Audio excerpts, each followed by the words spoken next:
আল্লাহু আকবার।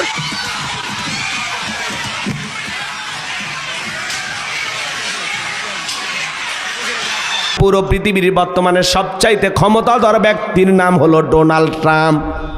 কথা কয় না কে? আজকে ডোনাল্ড ট্রাম্প বক্তব্য দিতেছে, তার বক্তব্যের মাঝখান থেকে একজন বলেছেন আল্লাহু আকবার, আল্লাহু আকবার। ডোনাল্ড ট্রাম্প ভাইকে পালিয়ে যাচ্ছে। আর সিকিউরিটি বাহিনী যারা আছে, নিরাপত্তা কর্মী যারা আছে, চতুর্দিক দিয়ে ঘিরে নিছে। নেতা যান কই কই যে আল্লাহু আকবার বলতিস। বাতিলদের অন্তরে কম্পন সৃষ্টি হয়ে যায়। কথা বলেন ঠিক কিনা? আপনারা ভিডিওটা দেখছেন না? সোশ্যাল মিডিয়াতে ভিডিওটা ভাইরাল হয়ে গেছে। ডোনাল্ড ট্রাম্প সাহেব বক্তব্য দিতেছেন, এই বক্তব্যের মাঝখান থেকে একজন বলেছেন লিল্লাহে তাকবীর, আল্লাহু আকবার। এই আল্লাহু আকবারের স্লোগান শুনে, আল্লাহু আকবারের ধ্বনি শুনে ডোনাল্ড ট্রাম্প বক্তব্য দিয়ে পালিয়ে যাওয়ার চেষ্টা করতেছে। চতুর্দিক দিয়া যারা নিরাপত্তা কর্মী, সিকিউরিটি প্রশাসনের দায়িত্বশীল, তারা এসে বলে নেতা যান কই কই যে আল্লাহু আকবার বললো, কে কে খোঁজো দেখো। তার মানে কি? পারমাণবিক বোমার চাইতেও বেশি পাওয়ার হলো তাকবীরের মধ্যে, স্লোগানের মধ্যে। কথা বলেন ঠিক কিনা? একবার যদি মুসলমানেরা নারায়ে তাকবীর আল্লাহু আকবার বলে ময়দানে নামতে পারে, বাতিলেরা পেশাব করার টাইম পাবে না। কথা বলেন ঠিক কিনা? কিন্তু মুসলমান জাগতে পারি না আমরা। আল্লাহু আকবারের স্লোগান, এটা যে কত বড় হাতিয়ার। অনেক যুদ্ধে মুসলমানেরা শুধু এই স্লোগান দিয়েই বিজয় লাভ করছে। সুবহানাল্লাহ বলেন। আজকে সেই স্লোগান দিতে আমরা ভয় পাই। আমরা এমন মুসলমান, কোরআন থেকে দূরে, ইসলাম থেকে দূরে। নারায়ে তাকবীর আল্লাহু আকবার দিলে বলে এটা অমুক দলের স্লোগান। কেন তুমি মুসলমান না? এই স্লোগান তোমার না? জন্মের সময় আজান কানে দেয়নি? কথা বলেন না কেন? আজকে আপনি যখন ঘুমাচ্ছেন তাকায়া দেখেন, আমাদের মুসলিম ভাইদের অবস্থা তাকায়া দেখেন। ফিলিস্তিনি জমিনে যখন মুসলমানের আজান দিতেছে আল্লাহু আকবার, মুয়াজ্জিন আজান দিতেছে, ওই সময় বোমা পড়েছে। আল্লাহু আকবার একবার বলেছেন, আর দ্বিতীয়বার বলার সুযোগ হয়নি। আমার ভাই শাহাদত বরণ করেছেন। কথা বলেন ঠিক কিনা? তাদের মসজিদগুলো গুড়িয়ে দেওয়া হচ্ছে, তাদের বোমা নিক্ষেপ করতেছে, তাদের বোমার উত্তপ্ত আগুনে পাওয়ারে মানুষ উঠতেছে। কথা বলেন ঠিক কিনা? এই দৃশ্যগুলো দেখার পরে আমরা নিশ্চিন্তে ঘুমাই। কিন্তু যারা প্রকৃত মুসলমান, এরা কখনো আরেক মুসলমানের দুঃখ দুর্দশা দেখে ঘুমাইতে পারে না। কথা বলেন ঠিক কিনা? যুদ্ধ করার প্ল্যান যদি না জানি, যুদ্ধ করার সাহস যদি না থাকে, অন্তত জায়নামাজে 2 ফোঁটা চোখের পানি ছেড়ে দিয়ে এই মাজলুম, অসহায়, নির্যাতনের শিকার সেই সমস্ত মুসলিম ভাইদের জন্য আল্লাহর কাছে দোয়া করার দরকার আছে না? না, আপনি এমন কপাল পরা দোয়াও করতে চান, কোনোটাটি নাই। সুবিধাবাদ জিন্দাবাদ। নিজে বাঁচলে বাপের নাম, চাচা আপন পরাণ বাসা। কথা কয় না খায়? আমার কথা কি আপনারা বিরক্ত হন? সম্মানিত ভাইয়েরা আমার, নারায়ে তাকবীর আল্লাহু আকবার এই স্লোগানের যে কত পাওয়ার ডোনাল্ড ট্রাম্প টের পাইছে। যখনই বলেছে আল্লাহু আকবার, আল্লাহু আকবার, এদিক ওদিক উকিঝুঁকি, মানে বক্তব্য বাদ দিয়ে পালিয়ে যাচ্ছে। বক্তব্য বাদ দিয়ে পালিয়ে যাচ্ছে। আল্লাহু আকবার শুনে ডোনাল্ড ট্রাম্প কাঁপতে উঠছে।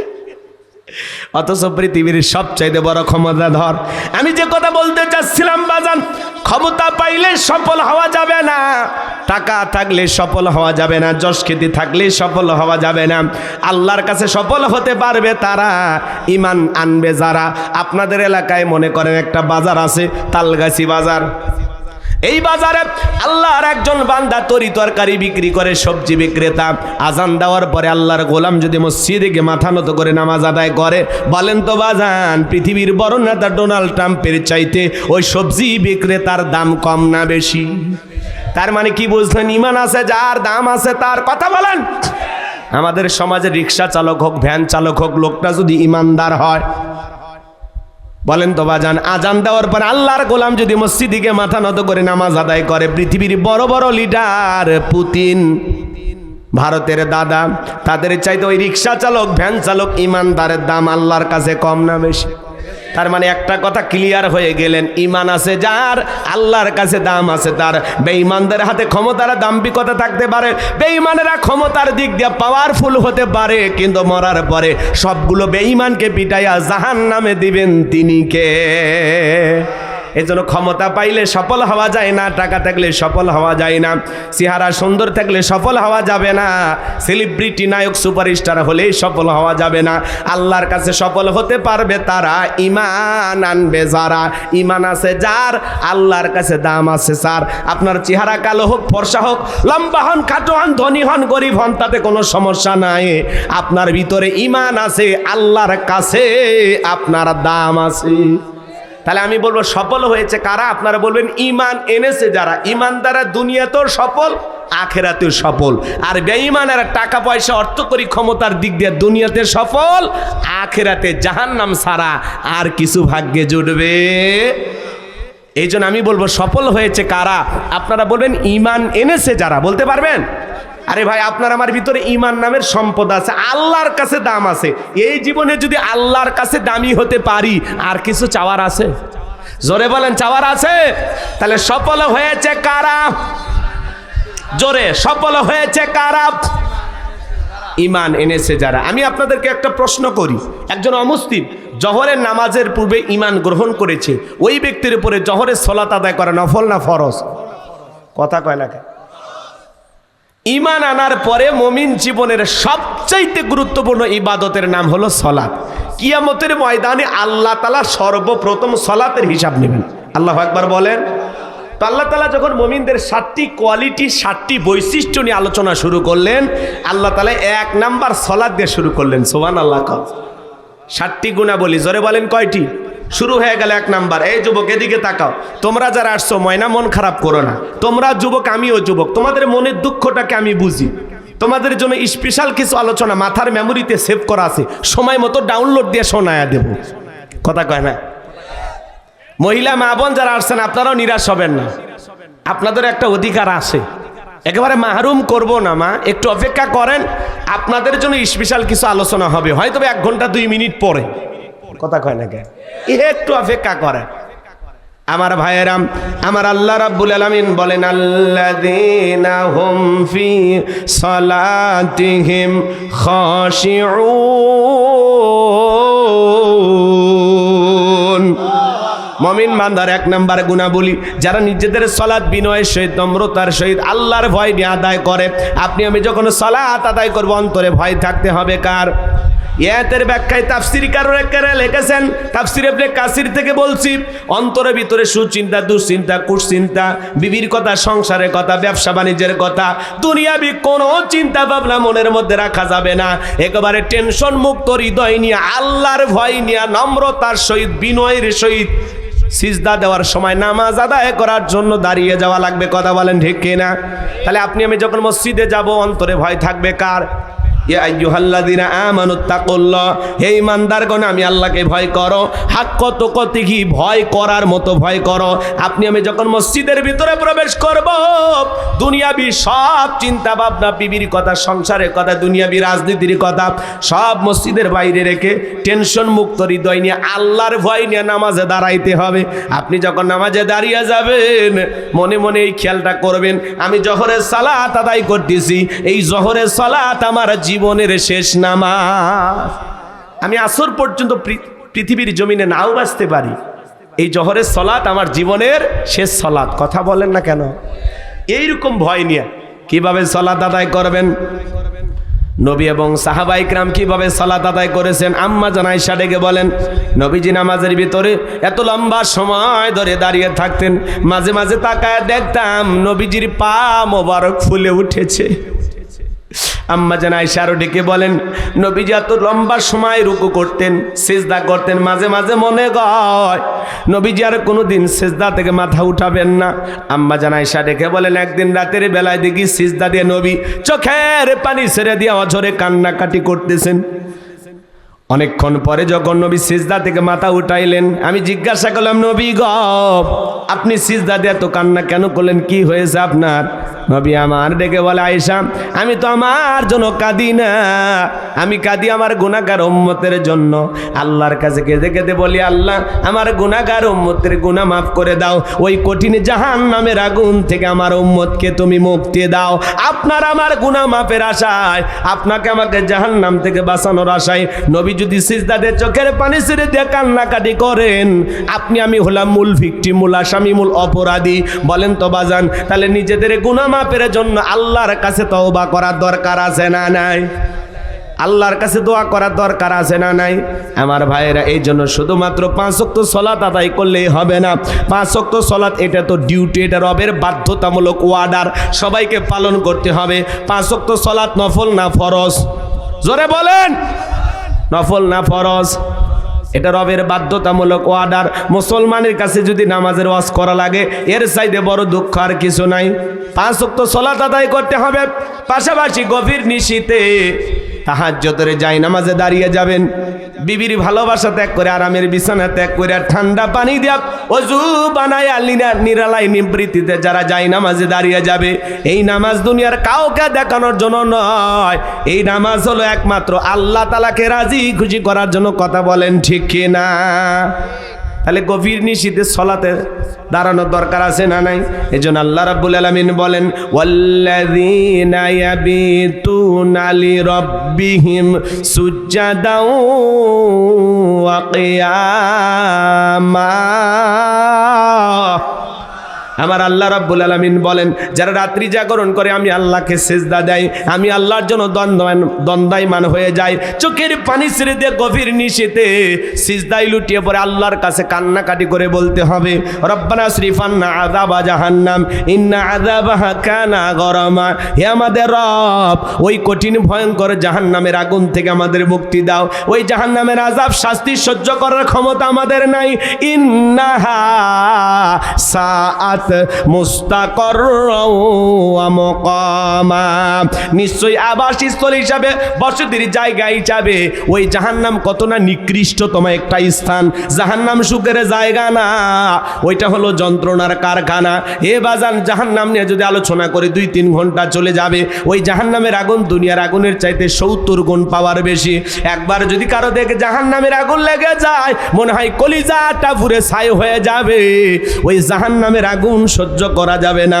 আল্লাহ রাব্বুল আলামিন বলেন, ইন্না জাহান্নামা কানাত মিরসাদা লিত্তাগিনা মাআবা লাবিসিনা ফিহা আহকাবা লা ইয়াযুকুনা ফিহা বারদাও ওয়ালা শারাবা ইল্লা হামিমাও ওয়া গাসসাকা। সূরা নাবার ভিতরে আল্লাহ পাক জানিয়ে দিলেন, ইন্না জাহান্নামা কানাত মিরসাদা, নিশ্চয় জাহান্নাম ফুলসিরাতের কিনারা ওত পেতে রয়েছে। এটা হলো আল্লাহর অবাধ্য গোলামদের থাকার আবাস স্থল। এখানে তারা যুগের পর যুগ বসবাস করবে। একটা মানুষ কত লক্ষ বছর, কত কোটি বছর জাহান্নামের আগুনে জ্বলবে, এর সঠিক এলেম আর জ্ঞান আছে কার কাছে? ওই জাহান্নামের আগুনে মানুষ জ্বলতে জ্বলতে পুড়তে পুড়তে চেহারা হয়ে যাবে কয়লার মতো কালো। ক্ষুধার্ত হয়ে যখন খাবার প্রার্থনা করবে, আল্লাহ খাইতে দাও, খাইতে দাও, আল্লাহ ফেরেশতাদেরকে অর্ডার দেবে। জাহান্নামের তলদেশে এক ধরনের ফলের চাষ করা হবে, যেই ফলের নাম হলো জাক্কুম, কাঁটাযুক্ত ফল। ওই ফলটা যখন জাহান্নামীদের হাতে দেওয়া হবে, খাদ্যমণি করে জাহান্নামীরা যখন ওই ফলটা গলার ভিতরে দেবে, গলার মাঝামাঝি আটকে যাবে, ভিতরেও যাবে না, বাহিরেও আসবে না। যত গলা নাড়াচাড়া করবে, কাঁটাগুলো ফুটবে আর ফুটবে। জাহান্নামীরা ছটফট করবে, চোখের পানি ছেড়ে দিয়ে কান্না করবে আর ডেকে বলবে, আল্লাহ এ কেমন ফল খাওয়াইতে দিলা, ভিতরেও যায় না, বাহিরেও আসে না, যন্ত্রণা সহ্য করতে পারি না মালিক। জাহান্নামীদেরকে আল্লাহ তাআলা এই ফল খাইতে দিয়েছে ক্ষুধা মেটানোর জন্য না, জাহান্নামী বান্দাদের শাস্তি বাড়ানোর জন্য। ওরা তখন পানি পানি বলে চিৎকার মারবে, পানি দাও, পানি দাও। আমার আল্লাহ বলেন, লা ইয়াযুকুনা ফিহা বারদাও ওয়ালা শারাবা, তাদেরকে মিনারেল ওয়াটার দেওয়া হবে না, ঠান্ডা কোনো পানির ব্যবস্থা থাকবে না। কেমন পানি দেওয়া হবে? ইল্লা হামিমাও ওয়া গাসসাকা। সূরা নাবার 25 নম্বর আয়াত। আল্লাহ তাআলা বলেন, তাদেরকে এমন উত্তপ্ত ফুটান্ত গরম পানি দেওয়া হবে যা পুষ ব্যতীত কিছুই নয়। ও সিরাজগঞ্জের বাবা জিরা দেগের ভিতরে বড় বড় ফোড়া হয়, ফাটায় দিলে ভিতর থেকে কি বের হয়? পুষ না রস? কথা কন না কে? হাসপাতাল থেকে যদি গিলাসটা 1 গিলাস সংগ্রহ করে দেয়, খাবেন নাকি? 50,000 টাকা দেব, 1 লাখ দিলে কেউ খাবেন? শুনে ঘৃণা লাগতেছে, সি সি হুজুর, এটা কি মানুষ কখনো খাইতে পারে? এটাই হলো জাহান্নামীদের খাদ্য।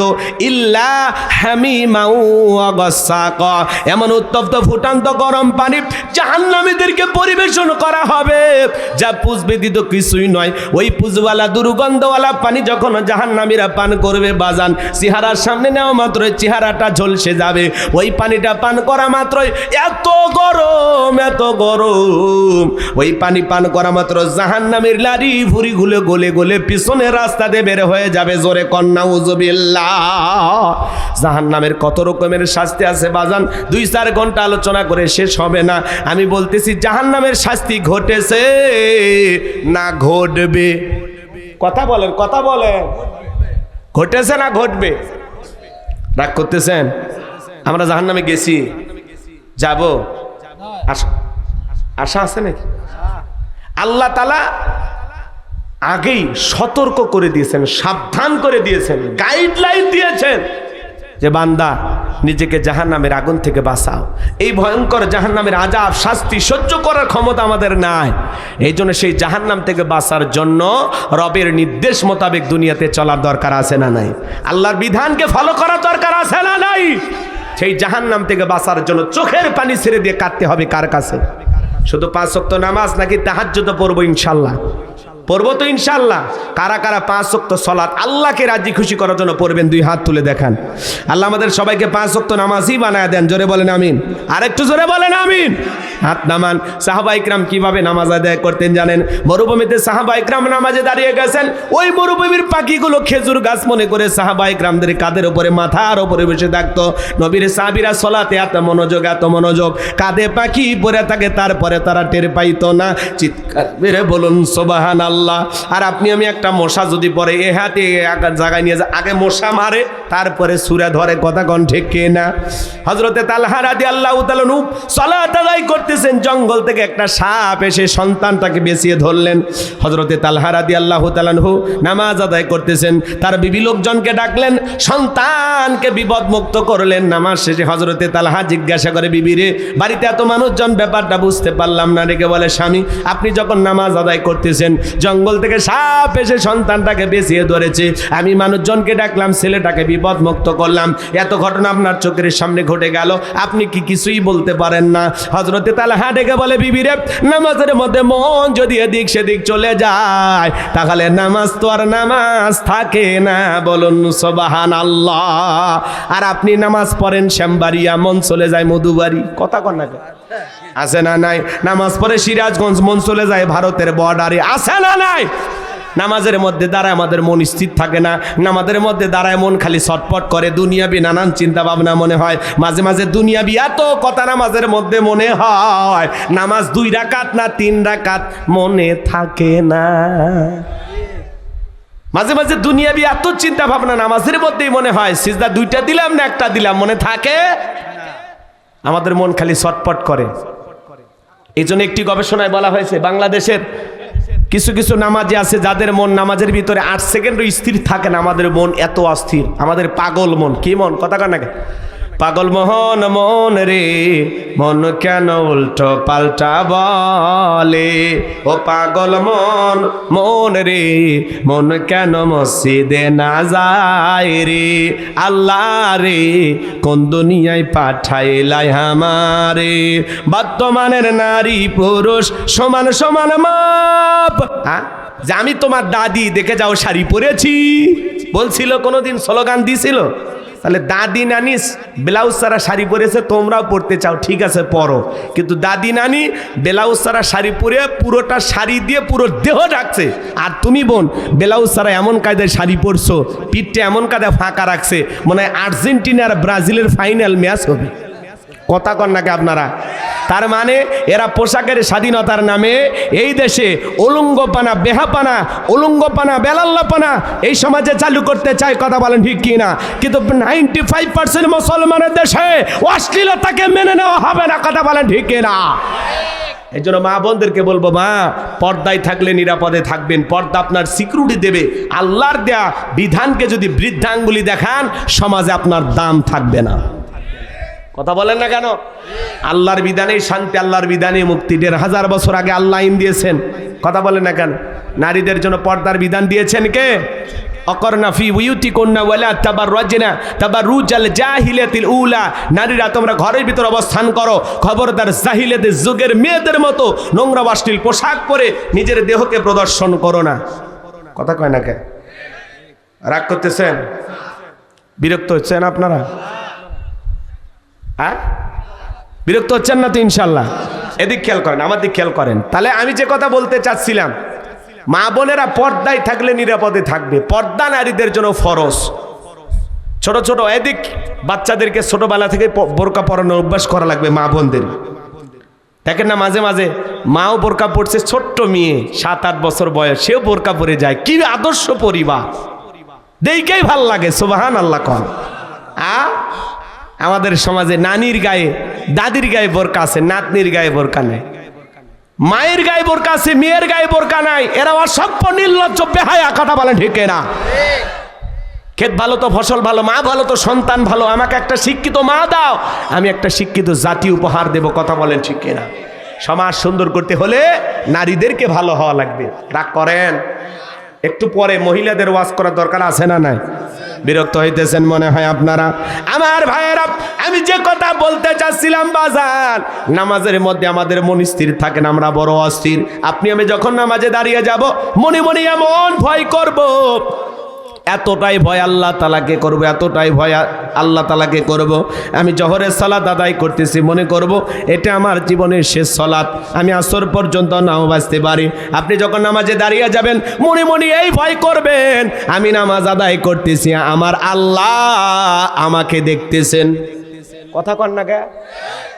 আর আপনি 2 মিনিটে 2 রাকাত, 4 মিনিটে 4 রাকাত, 4G 5G গতির নামাজি। রমজান মাসে তারাবি পড়ছে, বাপরে বাপ, এমন গতি, খালি আলহামদু আর দোয়াল্লিন বোঝা গেছে। মাঝখানে কি ভূমিকম্প হয়েছে হুজুরের বাপও জানে না। কথা কন না কে? 20 মিনিটে 20 রাকাত শেষ। এর নাম বলে তারাবি। তারাবি মানে তাড়াতাড়ি মার বাড়ি। এরকম মুক্তি আছে না নাই? তারাবি মানে কি ধীরস্থির ভাবে নামাজ আদায় করতে হবে। 4 রাকাত পরে পরে বিশ্রাম নেওয়া লাগবে, তাসবিহ পড়া লাগবে, জিকির করা লাগবে, মাজা সোজা করা লাগবে, একটু দম টম নিয়ে আবার 4 রাকাত। কথা কন? আর আপনারা মানে কন্ট্রাক্ট নিছে, চুক্তি নিছে নামাজ পড়া, কখন 20 রাকাত শেষ হবে। 4 রাকাত পরে পরে 2-4 মিনিট কিলে লাগবে, দম নেওয়া লাগবে, ক্লান্ত, একটু জুস খান, একটু পানি খান, জিকির করেন, বাইরে থেকে হেঁটে আসেন, আবার 4 রাকাত শুরু করেন। আর আমরা আল্লাহু আকবার, আল্লাহু আকবার, কি যে হইছে! আহা, হুজুরও শেষ, মুসল্লিও শেষ। কথা কন? আছে? ঠিক আছে। কষ্ট হচ্ছে?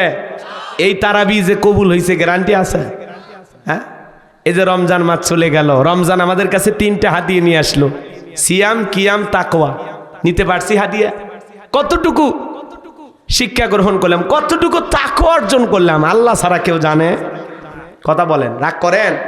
যাই হোক বাজান, লম্বা করার কোনো সুযোগ নাই। তাহলে আল্লাহ রাব্বুল আলামিন বলেন, আল্লাযীনা হুম ফি সলাতিহিম খাশিউন।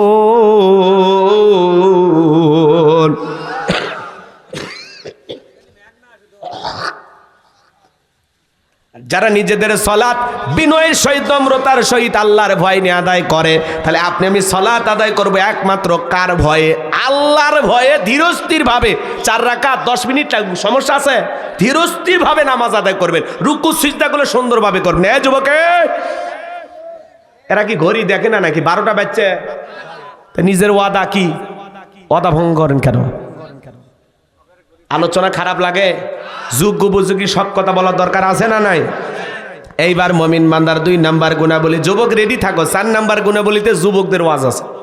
2 নাম্বার গুণাবলী আমার আল্লাহ রাব্বুল আলামিন বলেন, ওয়াল্লাযীনা হুম আনিল লাগবি মুরিদুন।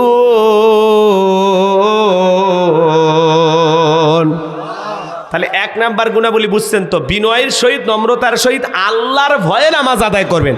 শুধু মসজিদ সুন্দর করলে হবে না, মসজিদে যারা নামাজ আদায় করবে তাদের অন্তরটাও সুন্দর হওয়ার দরকার আছে না? না, কথা ক্লিয়ার? তাহলে আল্লাহর ভয়ে নামাজ আদায় করবেন, মনে থাকবে।